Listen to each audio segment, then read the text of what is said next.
By 1953, Porsche realized that to keep competitive in motorsport, they need some purpose-built product. Modifying road cars wasn't really the answer. So the 550 series of Spyders were born. These cars were purpose-built for the job.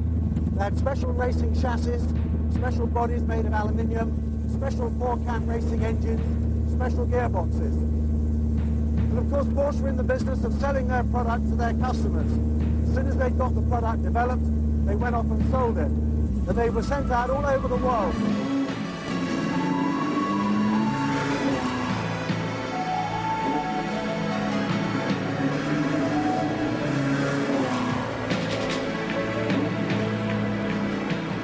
Within its class, the Porsche 550 and its ultimate replacement, the RSK series, really became some of the truly great sports racing cars of all time.